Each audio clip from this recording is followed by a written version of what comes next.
Welcome to Om Times TV, a division of Om Times Media and Broadcasting.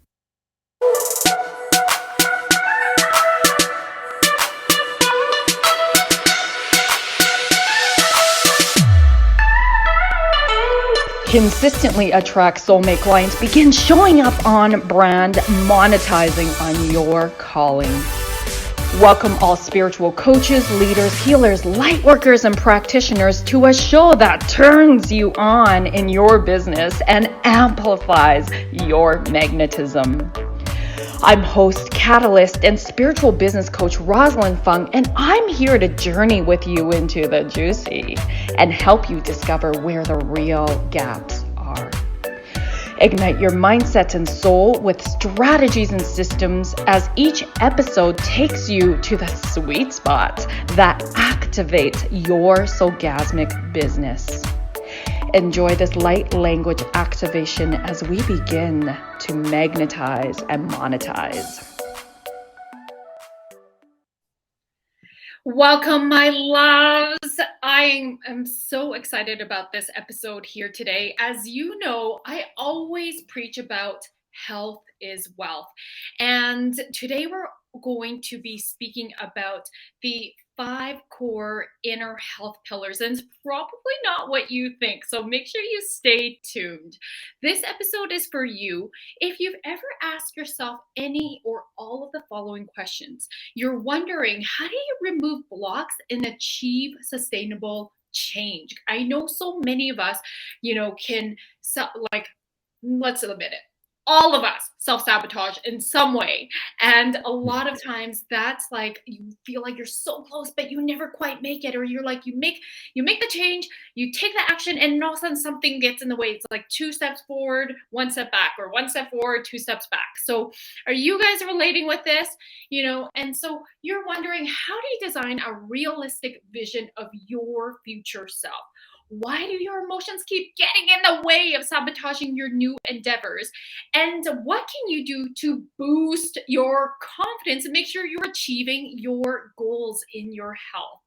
So I can't wait to introduce my special guest with you today. But before we do that, I just want to put out there, I'm really curious. It's almost the end of 2022. We're in the last quarter. How is it going in your coaching business? Where are you at with your goals? How are you doing with signing up the clients that you wanted to sign up? How are you doing with showing up unapologetically and boldly and marketing your business and attracting your full body yes clients?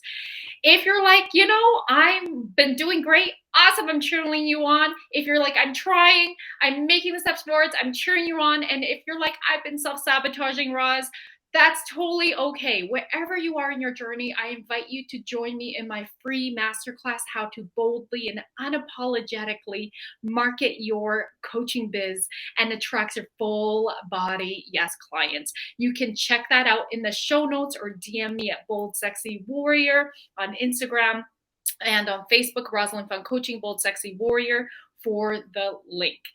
All right, my loves. So I'm going to introduce to you one of my soul brothers all the way from Mexico. This is David Ortega, and he is a genius. All right, I'm going to tell you a little bit about him. David and I had the pleasure of meeting through one of my clients, Monica Ramirez, who I believe she was on a podcast guest on your show, David. And that's how you guys met. Yes, and then she introduced us together.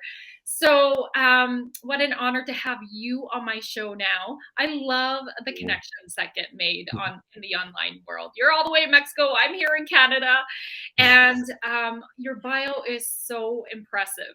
So David is a scientist, a molecular biomedicine specialist, amateur swimmer and runner, passionate about the outdoor sports, lover of amateur competitions, and he's also a dad, and he has a daughter. So I'm going to share, I'm going to have him share more of his journey, but basically you need to know that he's a genius. He's got a master's degree in this bachelor biomedicine, postgrad doctorate studies in epigenetics of obesity, deep experience in clinical research, and currently studying a master's degree in holistic psychology. David, I love how you are a lover of learning. You're so much like me. I think you're a student of life first, and you're here to really serve and support. You're an author as well. You've written how many books now? Well, one and the next is There's coming one just coming in. out. Yes, Yeah. congratulations. It's not an easy feat to write a book, so this is a huge deal. Let's welcome you. Thank you so much for being here, love. I'm so excited for our show today and for us to learn from you. Thank you, Rosalind. It's my pleasure to be here and now back with the full speed of internet. Yeah, that's right. We were having some technical difficulties, and now we're here. Yeah. Yes. Please share with us what got you to be who you are today. Like, what inspired you so much to learn about health, and then to really coach others and teach others to really dive into all these different pillars of health and be doing what you're doing today. Yes. Well, my story goes back to my childhood where I struggled with weight issues and bullying and things of friends and family also. And Oh, wow. from there I started to take, instead of taking the bullying or the rejectment sometimes that you can have in childhood to Yes. depress me or to go down, I use it as a fuel to start doing exercise. And my first Mm. contact with exercise was to lose that weight, to start knowing my body. And from there my passion began about knowing everything about my body, no? Wow. And what age are we talking about that you started this journey for yourself? More or less I started about 11 years or 12.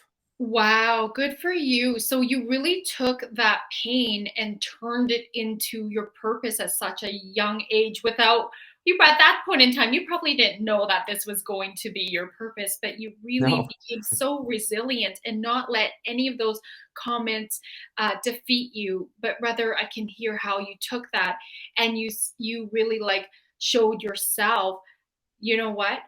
I'm going to become more powerful inside and out. And so, how beautiful. You know, sometimes those are the situations where they're the greatest teachers for us to see how resilient we are. And you're a beautiful example of that.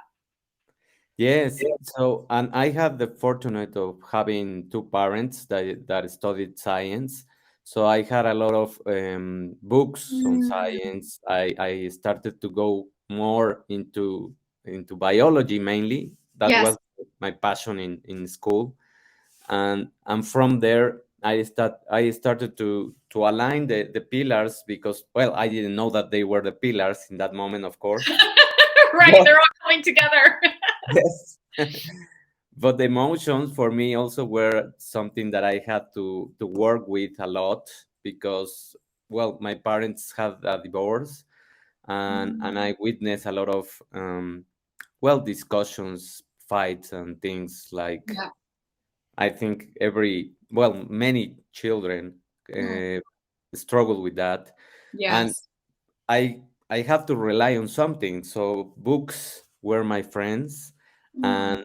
and I was just understanding why things were happening. I have to be responsible at a very young age of my brother, and sometimes of the problems that my mother had with my father. Mm.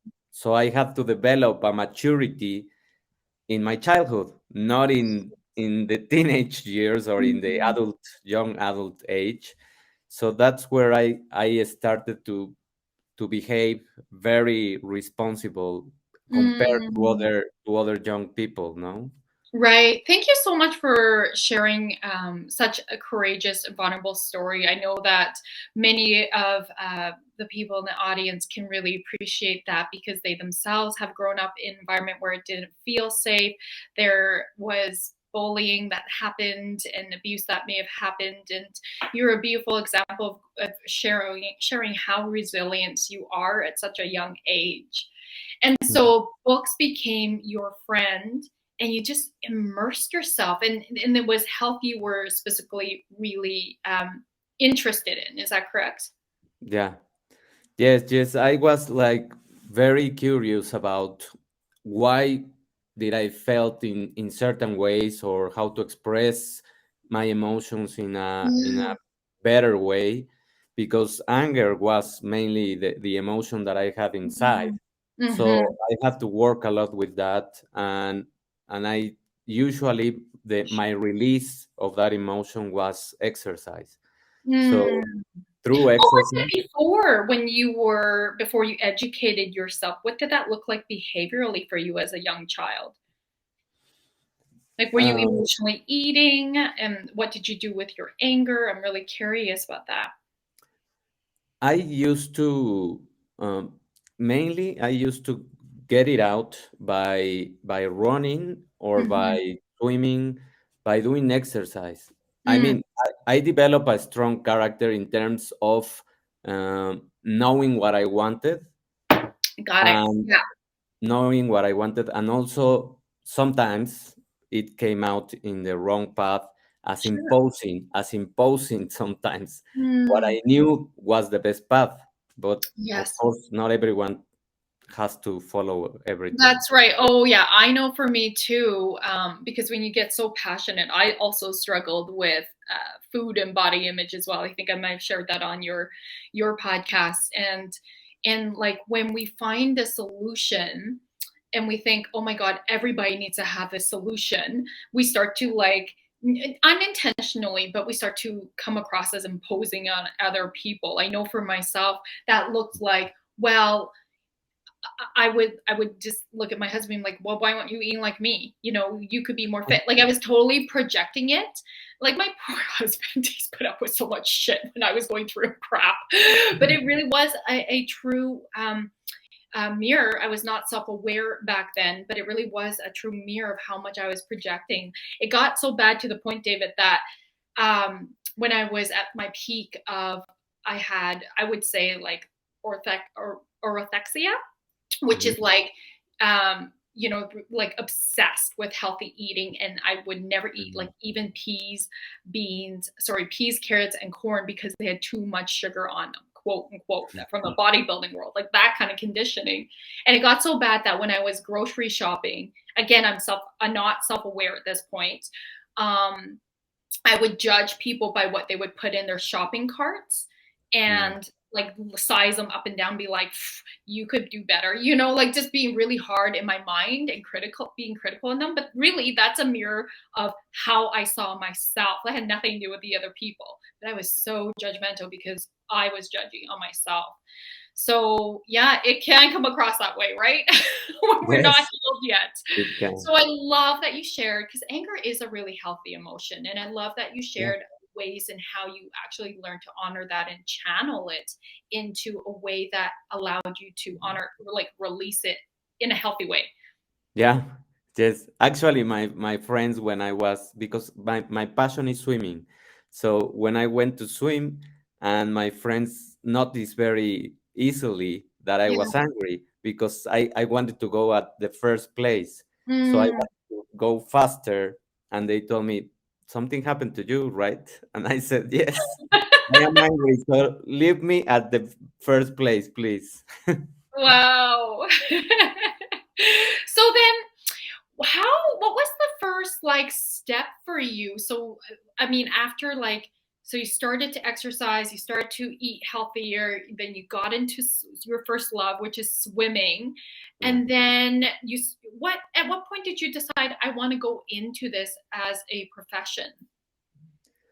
Well, it was not long ago. It was just more or less 7 years ago that Ah, I began in this world of coaching, because before that I was teaching, and ah, before that I was in the clinical setting. research, right? Yes, in research. Ah, So it was just a path that now I see Mm, from this point, and I can see how things were assembling together step by step without pressuring something. And I mm, many times I used to enjoy time alone. mm, So I used to go out sometimes and take trips by myself and reflect on my life about what is it that I want. Am I happy in this job still? What is the plan that I have for the next 2 or 3 years? mm, And by doing those things is how I started to assemble a very clearer picture of where did I want to mm. go. Oh, yeah. And so then that led you to, I want to actually help people. I want to take myself out of the clinical research and just all the very important behind the scenes stuff, and Yes. now come out with all this knowledge and be able to hold space for others to help them have a breakthrough. Yes, actually, when I was in my bachelor's degree, I had Yes. a lot of teachers that work in the private sector and gave Mm, classes in there, and they, of course, they were very well paid in those right. universities, but they used to teach also in public universities, and I Mm, studied in a public university. So they used to say, I am here not because what they pay me, but because this is a service for me. This is the mm, service that I want to return to my country and to my people. wow. So, so really take the knowledge that I have, and they were very well known researchers, and they had a high degree in the research area. So they told us that we should really appreciate the classes Mm, and the knowledge, because mm, this was just a service for them. And from there, I had that phrase ingrained in myself, and I said, I want to do that when I grow up, when I have their age. I want to go and serve people, go and give the knowledge that I acquired, the things that I have lived through. And I am very transparent, and I have always been transparent with many people. I really don't care what they think of me. I mean, in terms of saying what I lived, saying what I yes. did, and being Mm. unique, or just not trying to fake anything. Yes, thank you for saying that. You were really just being true to you, which is so important. I really believe, especially in the coaching industry, really just being true to you, embodying, selling the transformation you already have embodied, the breakthroughs you've had, and being having the expertise in that. I think that's so powerful. So then let's talk about the five pillars of inner Yes. health. Do they have an order? Yes, they Okay, have let's an start with order, number one. not Sorry, go not ahead. because yes, they have an order not because I think that that has to be the order, but Mm, I think that it's the easiest way that mm, people can embrace them and make them their own. I mean, everyone, as human beings, we enjoy really eating. So that's why I said the first pillar, it's nutrition, and mm, everything that you are eating, everything that you are consuming. So all of those things that we have in our table yeah. are extremely important, because those are the ones that are going to be the building blocks for everything inside of our metabolism, inside of our DNA, inside of our genes. And now Mhm, we know by science that epigenetically they also can modify and can help you align yourself and have more health. So that's why I use the nutrition as the first pillar, because what you beautiful. eat is what you are in terms of the Yes. physical aspect. No. So, can I just back up here? And the people Yep. that you work with, um, do they come for you predominantly because they want to lose weight, or what are some common struggles that they themselves are looking to release? Usually, yes, it's because they have a problem with their weight. Hmm. That that's the common sometimes, Yeah. but also sometimes because now I have seen a lot of people that they are confused. Mhm. They don't know what are they going to do with their lives, Yeah. and they feel depressed. They feel Mhm. without energy. They Yes. feel that they cannot do certain things, although they perform in their world because they have to earn money. Right. But inside they have a huge sadness and Mm. sometimes a lot of apathy, and Mm. that reflects in the body. So Yes. Yes. Okay. Thank you for clarifying that. So they come to you, whether it's like their mood or they want to lose weight. mhm. These are two very common things. And so you usually, because it's the easiest first step, start with nutrition. Because I mean, food also affects mood. Yeah, Yeah, exactly. I also studied epigenetics because I specialized in eating psychology when I was a psychologist, Mm. and so and body image. So yeah, we talked a lot about that. But I know weight means a nutrition coach to the same degree that you are, I should say. So once like what you do, what I'm hearing is you implement a new way for them to eat, a new relationship with food. Yes, and I don't like diets. I Me don't I don't usually recommend them to deprive themselves of almost anything. Mhm. Mainly what I do is try to analyze what do they want, what in terms of the food, what do they like, and Yeah. how do they eat in terms of the quantities, in terms of the frequency. Mm, And what I have found that helps a lot of people is understanding that our bodies work as hybrid systems. mm. They don't really need as much food as we have been programmed to believe. Right, especially in North America, like the food portions are crazy. Yeah, and so we can work with uh, 3 meals perfectly, Mhm, mhm. and extending the period of fasting has proved a lot of times that it's the best way to regulate hormones and regulate the Ah, weight. yes, yes. Okay, thank you for that. And that is really a specialized, I'll say, area because I know that fasting, especially if it's different for women and the timing's different for men, and it Mhm. depends on the woman and her age and where she is at with her stage in life. Is that correct? Yes, that's Yeah. correct. And also it has to do with the menstrual cycle. So, Yes, yes. So all of that, that's why people need to work with you to make sure they're under the care. yeah. Okay, that's great. So you work with them for nutrition until you see like there's results in stabilization in their mood and stabilization or not stabilization, but like in like weight loss if it's a weight loss issue. Yes, Yeah. I Okay.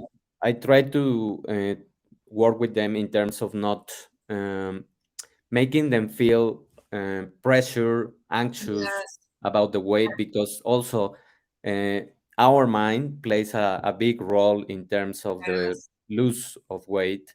So if they are just obsessed with Yes. losing and trying to go to the scale and see the the pounds or the kilograms to that they Drop. have Yeah. lost, yes, Yeah. they have dropped.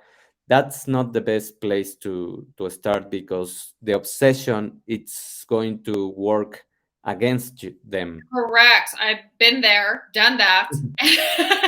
And then that's what, as an eating psychologist, that's what I also talks about is like, you cannot be obsessed because that Yeah. actually creates more stress in your body. More stress in your body means holding on to weight. Yeah.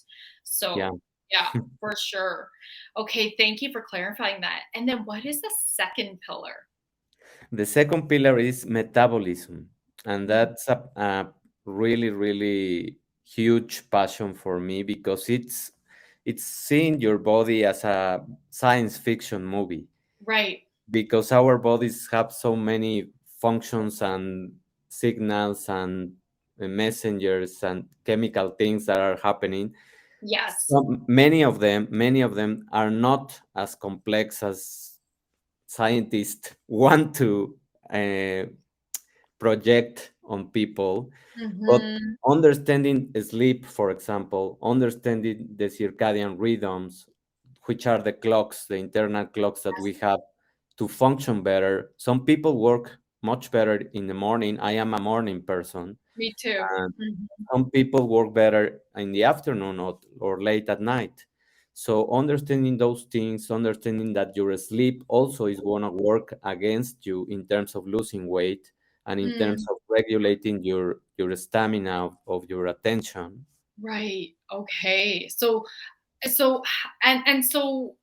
can you tell us maybe an example of how you work with a client with specific to metabolism? Yes. I usually what I do with every client is that I apply a questionnaire that goes through the five pillars. Ah. And through those questions, I can know what are the lifestyle choices that they have. Mm-hmm. Because many people also struggle with sleep. Right. Nowadays, the sleep is a very common issue. Yes, it is. Yeah. Mainly because they take the phone at night and they start scrolling, and the blue light that those devices have Yeah. starts to activate the sensors of your hormones, and your brain and your body thinks that it's already day, which Mm, is of course mm, not. yeah. That's why people take, if they start scrolling, probably they will take another 40 to 1 hour to fall asleep. Mm, yeah, I've heard that many times over. So, okay. And so you do this assessment. And then when you're working with a client specifically, then you're looking at their behaviors and how those behaviors, those like outside tangible consequences affects their metabolism. Mhm. And then, so Exactly. is that like changing behaviors then to Yes, help with the metabolism in addition to the nutrition? yes, yes, yes. Okay. It's Okay. it's trying to install habits, trying Mm, to install a healthier habits, substituting the negative habits or the toxic habits for a better choice. No. yes. Okay. How often do you spend time on the metabolism? I know it's different from person to person, but in general.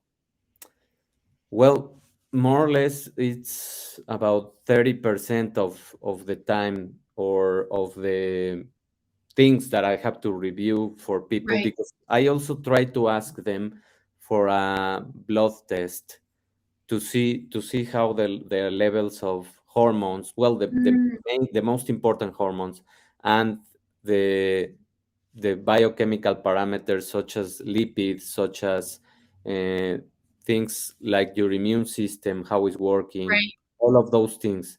If I see something in the results in the blood test, of course, I can have a better picture of what Yeah, is happening inside. No. for sure. Okay. Thank you, love. Okay, so what we're going to do is we're going to take a commercial break and then we're going to go through the three other pillars. So stay tuned. Thank you.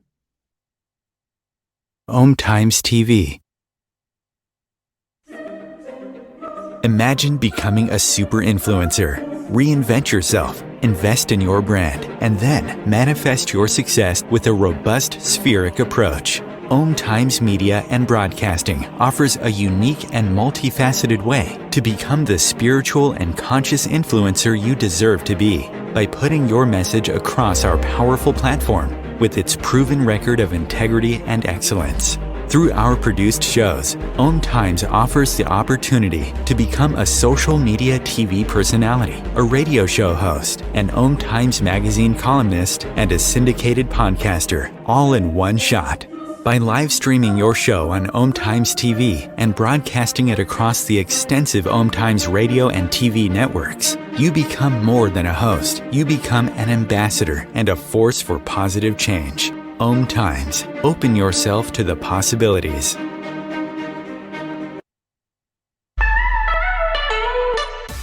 Are you feeling maxed out working one-on-one with clients and you're deeply desiring to scale your business for more time freedom without sacrificing your income, but rather expanding it?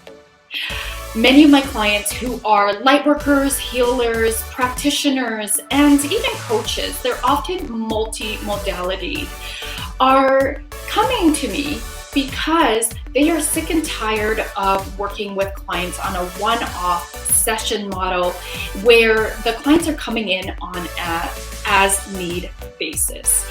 Or if they're selling packages, they are selling them in the sense of buy 5, get 1 free, or the greater the number of sessions, the greater the discount. The problem with this is it's still a dollar for hours business model. And so that leaves the practitioner feeling really exhausted and overwhelmed from having to put so much time, effort, and energy in finding new clients that they're not operating in their most elevated self with their current clients. And so if this is you, I would love to share with you that it's time to elevate your business and scale it to sell high ticket one-on-one programs or even group programs. This will allow you to have more deeper impacts because you're raising your clients' results, you're scaling your business, and you're having that time freedom you deeply are yearning for.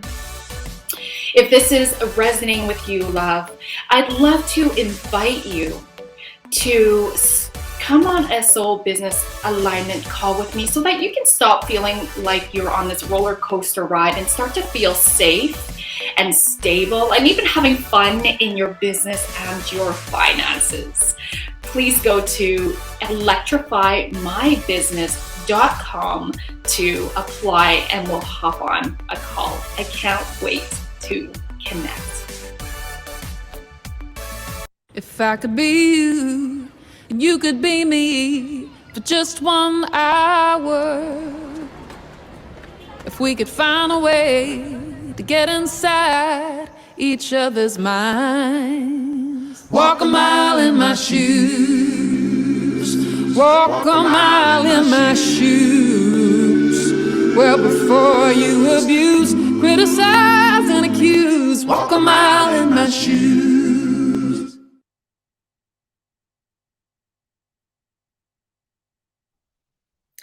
All right, loves, welcome back. So we are talking about the 5 core inner health pillars, and we've talked about the first one being nutrition, the second one being metabolism, and David, let us know what the third one is. Drum roll. Yeah, the third one is emotions or Hmm. emotional Yes, resilience. Yes. I'm so happy to hear that. Yeah. Tell us more about emotions. Well, our emotions, of course, are extremely important in everywhere in our health, and a lot of people also don't have a lot of attention in that because we learn as children, most of children, I dare to say that more than 80% of children learn to suppress their emotions Yeah. and learn to not express what they want, what they need, to behave as people want, and to adapt to certain society rules, etc. So all of those things are start to create this pile of emotions that we are just keeping there in the background, but they are going to show up because they are energy, they Yes. they are molecules, they are chemistry, they are all of these interactions, and they are going to be finding a way to get out, which mainly is in a symptom, no? Absolutely. Now, I know, I'm really curious because like there's maybe some cultural factors here. And you are growing up, I believe, in Mexico, right? Yeah. Um, I'm really curious how the culture, if you see cultural differences between here, like in the US and Canada, like those clients with clients from Mexico, like, do you see a difference with how people perhaps express Because I find in general the Latin cultures are way more emotionally, I want to say, welcoming and expressive, and I'm curious that when compared to like North America here. So I'm just really curious how you see the differences and how perhaps like your clients work through these emotions. It is funny, and thank you for asking that, because it really reflects a lot of things. And I really think that we grow up as people want us to behave. Yes. So adults have a lot of impact in their Mhm. children in terms of not trying to go against the common uh, setting, or the common lane, or the common way of behaving. And here Yes. in Mexico, people are welcoming, people are more warm in terms of expressing those kind of feelings. But here, what happens is that that is just many times that is just a mask. That is Mm, just a mask of being also created or programmed to behave nice, to mm, be like very optimistic in those terms, right. and warm. But inside, they have a lot of issues, because Mm, inside, many times they don't want to do things, and they are not able to say no. they, right. they don't have boundaries. And Mhm. what I see in the other side, in North America, or people from US, or Canada, is that they have more um, the boundary setting. They really know their boundaries. Oh, And really? Oh, that's interesting. I'm actually surprised about that. well, I think so. I think that they In your they have experience, their yeah. boundaries, and I think that they know how to express the emotions, but they are afraid of expressing love, or Mm, expressing these kind of positive emotions, let's call them, mm, because they are afraid of rejection. So mm. Where does that's not as much in your culture, the rejection piece? no, because they learn, well, here we learn mainly as children, that we have to be accepted, and we are going to be more accepted and not rejected if we behave in a very warm way. Got it. Okay, okay. This is so, I love these kind of discussions about cultural differences. It always makes me like so like curious. I love learning about different cultural differences. So thank you for expressing that. That does make sense.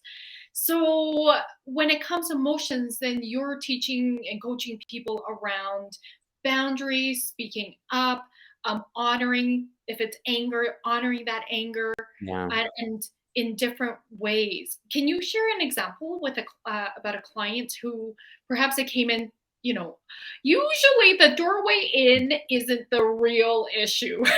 It's just like Yeah. somebody comes in for weight loss. It's usually much deeper than that, but the weight is the what we see as a symptom of something deeper. So do you see that a lot with your weight loss clients in terms of like the emotion of anger? Yeah, Yes. and how do you coach them through that? Anger is not a very welcome emotion here. No. Yeah. So it is always seen as aggression, which is not the Mhm, same.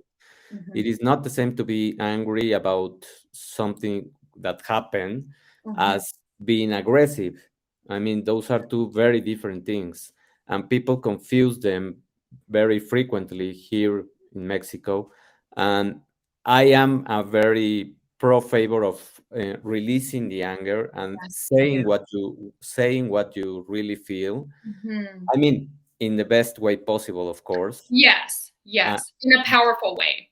in a powerful way, and in a respectful way, Yes. but saying what you really want, and saying what you really need. And if you really want to go from a place, or you don't really are comfortable in one place, or with Mhm. one person, probably just go take the decision of Mm. leaving, and Yes, not walk away. not worrying about what other people are going to say after the. Right. Yeah. Easier said than done, David. Easier said than done for many of us. Yeah, So yeah. many of us want to get the last word in. But it is so true when we can just let go. Because the thing is, when we're angry about something, we really need to, yes, speak our truth from about it by taking ownership. I really believe, like, what's our part in it, and our part is, I've allowed this to happen, and I'm not okay with that, and here's what I got to say about it. But Mm, also not being attached to how the other person's going to respond, because we don't yeah. have control over that. So I love that you really honor the emotions. Now, what's the next pillar? The next pillar is consciousness, Mm, and meditation, which go mm, hand in hand. I mean, mhm. it is knowing your space, knowing the time for you to reflect, Yes, knowing and honoring that you deserve time and you need time by yourself yes, to really have a quick scan of how you feel, and also what is it that is not working in your life. Because if we don't make that pause, if we don't make those moments of reflection, of being really conscious about what we are doing, we can yes. really lose time for several years. Yeah, we are like literally there's so many people on this planet Yeah. living on autopilot. That's how I call it. It's just like they go through the motions. They never self-reflect. They never question the way things are, and they just follow like a blind sheep, or they just think this is I'm wrong, I'm right. And so I love that you are saying the fourth pillar is about raising your level of consciousness, which is self-awareness, self-reflection. I like to call it like sitting in the seat of your soul. So those who are watching the TV, this on video, you will see like I'm motioning my hand over where my crown chakra is, the top of my head, and it's like we are witnessing ourselves, and I'm taking my left hand, and I'm like, when I teach about emotions, it's like, here's how I'm feeling.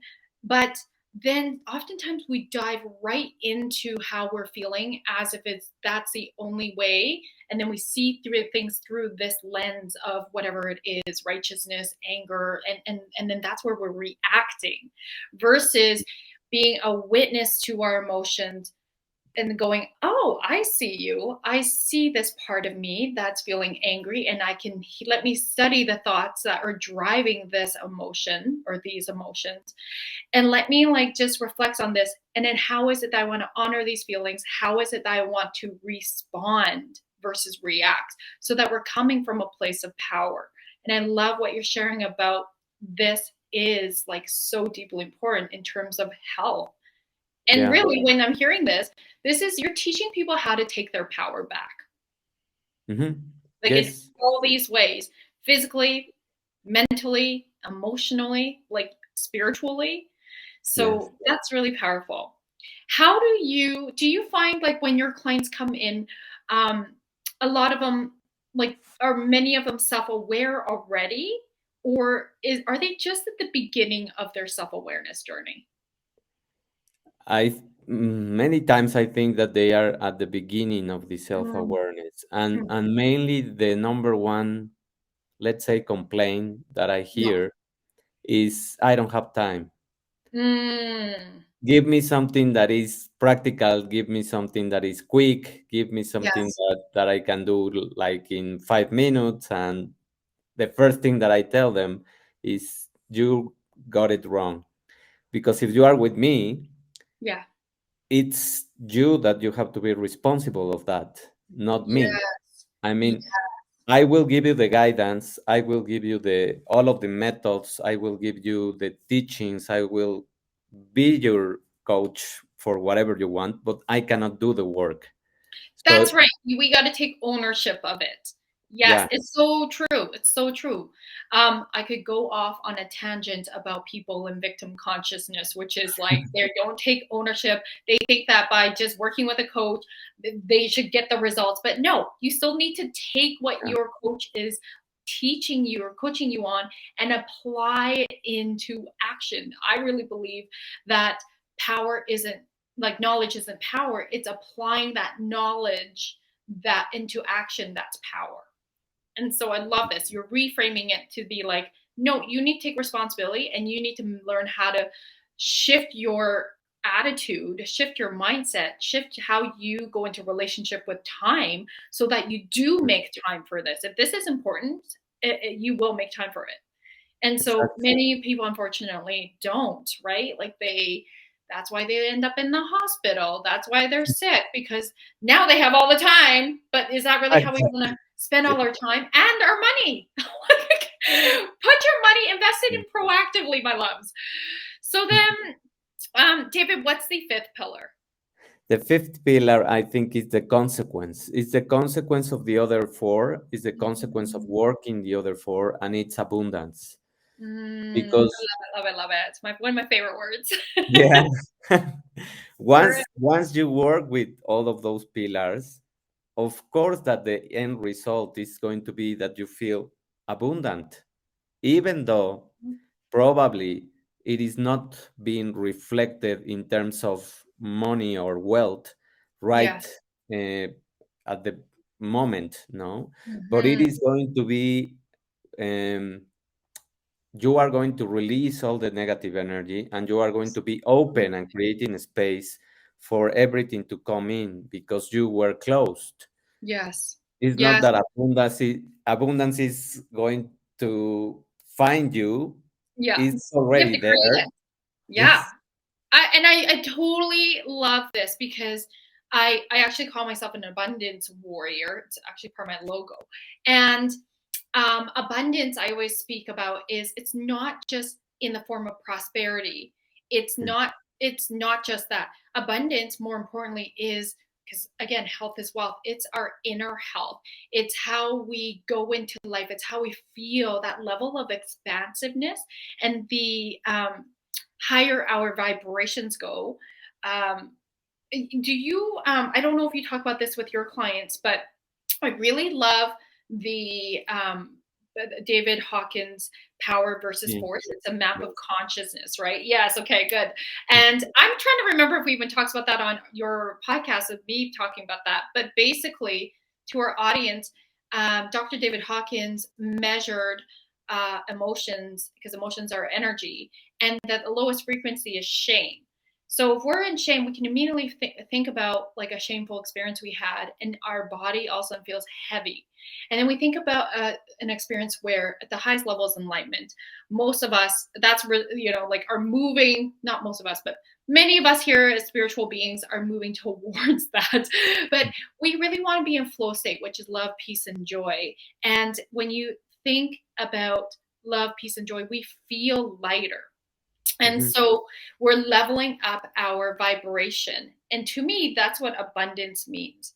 It's like being, and that's what, to me, David, you're going through practical action steps with your clients in these pillars, and you're helping them release what no longer serves and be elevated in a higher frequency. Then more opportunities come. And that could be money, that could be, but more importantly, that's like our health, our emotional health, our physical health, our spiritual health. No amount of money can, make up for that. So No, no. yeah, yeah. And Is I there anything really you think, want to add with abundance? Because I feel like we could jam so much on that. yeah, I really think that when you are in peace with yourself, Mhm. when you arrive to that peace and you are um, enjoying health, you are Yeah, enjoying emotions that you want, and you know what to do with the emotions that are um, on a low level, you right. know how to release Undesirable. them, you know how to release them. That's when you feel abundant in Mhm. spite of anything, no? Yes, that's so true. You're so in control and confident with managing your emotions and your Mhm. mindset. Yeah, Yes. Exactly. Now, I want to go on the question of how do you help people not self-sabotage? Like, what is, because you probably see your clients, you're like, okay, David, I didn't follow the plan this week. So tell us, how do you work through that, or what are some of your tips for this? Well, first, I ask them, why do you think you didn't follow it? Mm-hmm. Because you didn't have the energy, because you had a problem in your house, because you experience certain emotions, Mm-hmm. or it goes back. Sometimes I ask them questions about, tell me about your parents. Tell me Mm-hmm. about how do they behave in terms of their lifestyle, in terms of um, What? feeling Yeah. worthy, feeling Yeah. worthy. No? Mm. And So that, you're helping them be aware of how they learned. It's yeah, learned behavior, it's conditioned, right? And now it's coming out through this way for them too. That's not serving and supporting them. Yeah. exactly. Or, I mean, the first layer is sabotaging because something happened that is Mhm. life. And I mean, Mhm. it doesn't matter if that happened. But the other layer of sabotaging is goes back to the way you were raised, Yes. to the examples that you witness. No, Yes. To the subconscious beliefs. yeah, Yes. Yes. And so once your clients are aware of this, like those subconscious beliefs, then is it you create a plan to help them shift it? yes, Yeah. yes, and mainly that plan is based on time to reflect, Mm. time to pick up those moments like a Mhm. snapshot, and try to write down or record if they don't Yes. like to write Mhm. what they were feeling in those moments, in those Right. moments of not wanting to do the things. What are Yes. you feeling? What are the emotions that you are experiencing? That's what I try to do with them. I love that because you're helping them train themselves to catch themselves in the moment and interrupt that Mm, pattern. Like, oh, I'm noticing I'm not following through with what I have I'm supposed to be accountable to help me move mhm. forward in my goals, right? And just really in pattern interrupts that with, let me just reflect on what is actually happening in this moment that I'm thinking, that I'm feeling, so that I can reset myself to move forward, which Yeah. is easier said than done, my loves. Let me tell you, okay? But it's so possible. I mean, it's also not being obsessed with every moment, Exactly. Yeah. capturing yourself, but trying Yes. to do those self-assessment exercises Mm. where you really dedicate time to see why you didn't do certain things. No, Yes. Yes. And then how do people realistic realistically create a vision for themselves? I I think, what I have seen also that is with clients that when they arrive more or less to the middle of the program, which lasts Mhm. about 10 weeks, uh, this middle of the program is enough for them to give them that empowerment and those Mm. raised vibrations Mhm. to really now be in a moment where they can see themselves in the future, because Mhm. at the beginning they don't really want to do the vision Yeah. things, and they are Yeah. not prepared for that. No? Yes. Okay. Thank you. And so I know you have a book out as we're recording. You have a second book coming out very soon. Please tell us about your books and where we can get them. Yeah, of course. Well, the first book is titled Cultivating a New Generation. And Mm, this book beautiful. is a story of a couple and the struggles that they have in terms of becoming a team instead of just bringing the baggage, the emotional baggage with themselves and sabotaging the relationship. So, what I work in that book is through a story, I teach people in nuggets at the end of each chapter about the pillars of health Oh, I without love that. without knowing them that they are the pillars. No. That's so powerful. And then what's your second book that's coming out? Yeah, the second book, it's going to be a compilation of the pillars. Now I'm Mm, going to give a book that is going to be like a manual for people so that they can have a reference in terms of the five pillars. And I compile a lot of research, current practical things that people can really apply in their lives to really go up in the scale of I love vibrations. that. There's so much information out there. It can be like information overwhelm, Yeah. and I can hear like yours is backed by research, and here's like these, and it's in alignment with your pillars. So that's really powerful. And so, how can people get connected with you, David? Tell us your handle. Like you're on Facebook, you're also on Instagram. I believe you Yeah. have a Facebook group too. So please share with us. Well, in Facebook, they can find me as David Ortega, as my name appears here, Molecular Biomedicine Specialist.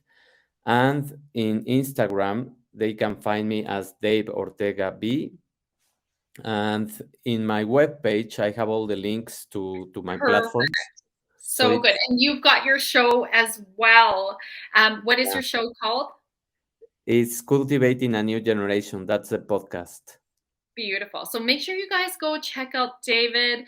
He's amazing, as you can hear and feel, and he's a wealth of knowledge. Get connected with him. Thank you so much, David, for being here. I'm just going to take a moment to do a light language transmission here. So just everybody breathing in. And here we go. Sirakia, sinirakia, sorokura, sinarakura, sinirakia, samorokura, sia.